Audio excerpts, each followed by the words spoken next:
ایک چراغ اور بجھا اور بڑی تاریکی ہو گئی۔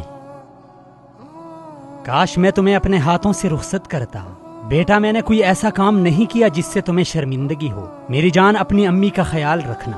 شہید یعقوب میمن کو اس دن پھانسی پر لٹکایا گیا جب اس کی سالگرہ تھی۔ 30 جولائی 1962 کو ممبئی میں پیدا ہونے والے یعقوب میمن نے آخری خواہش کا اظہار کرتے ہوئے ناگپور جیل کے سپرنٹنڈنٹ یش دیسائی سے اپنی اس بچی سے بات کرنے کی خواہش کی جسے گرفتاری کے وقت 5 دن کی چھوڑ کر آیا تھا۔ کل دنیا نے بھارت کا وہ مکروہ چہرہ بھی دیکھا جس نے ایک بہترین چارٹرڈ اکاؤنٹنٹ کی گردن لمبی کر دی۔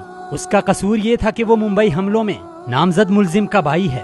اسے اس جرم میں سزا دی گئی کہ اس نے پاکستان سے تربیت حاصل کرنے والوں کو اسلحہ مہیا کی رقم دی اور ان کی مدد کی۔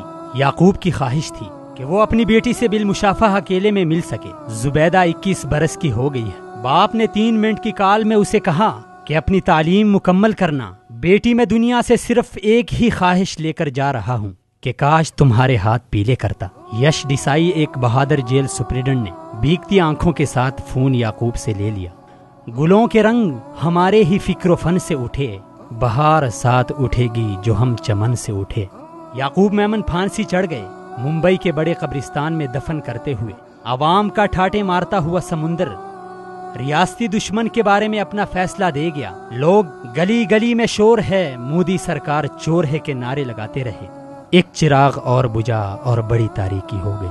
شب کی سنگین سیاہی کو مبارک کہہ دو۔ میمن کی شہادت کوئی پہلا واقعہ نہیں، اس سے پہلے کئی جان نثار شمع آزادی پر قربان ہو گئے ہیں۔ پاکستان کے کسی لیڈر نے میمن کی شہادت پر لب نہیں کھولے۔ ایک ماں کا بیٹا، ایک بیٹی کا باپ اس جہاں سے رخصت ہو گیا۔ عالمی اسلام کا ٹھیکیدار ملک خاموش رہا، وہ ملک جس کی بنیاد اسلام کے آفاقی نظریے پر رکھی گئی، جس نے امتی مسلمہ کی قیادت کا دعویٰ کر رکھا تھا۔ شاید ہم بزدلوں کی بستی کے مکین ہیں، شاید ہم مرغیوں کے ڈربے کے رہائشی ہیں۔ جس ایک کو کسائی پکڑتا ہے وہ کڑاک کڑاک کرتی ہے اور باقی شکر کرتی ہے، لیکن شام کو ڈروا آخر خالی ہو جاتا ہے۔ یعقوب میمن کی شہادت نے بہت سے سوال جنم دیے ہیں۔ کیا بھارتی مسلمان کی زندگی اتنی سستی ہے کہ اسے جب چاہے جہاں چاہے کسی بھی طرح کا الزام لگا کر پھانسی کے پھندے پر لٹکایا جائے؟ مودی سے جب پوچھا گیا، اور یہ اس وقت کی بات ہے جب وہ بھارت کے وزیر اعظم نہیں بنے تھے، کہ ممبئی حملوں کے وقت اگر آپ پرائم منسٹر ہوتے تو کیا کرتے، تو اس نے برجستہ جواب دیا،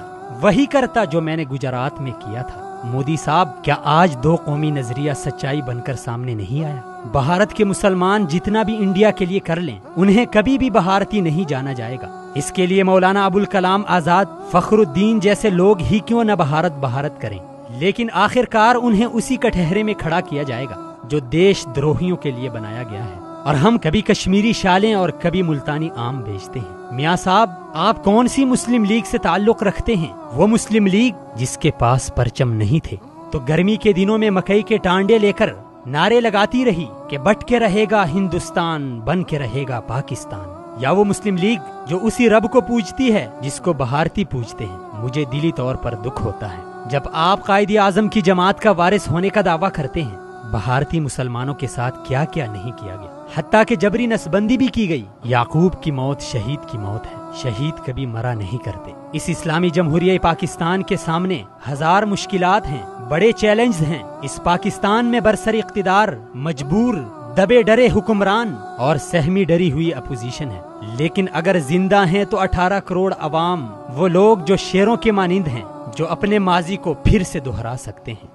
یا رب، دل مسلم کو وہ زندہ تمنا دے جو قلب کو گرما دے، جو روح کو تڑپا دے۔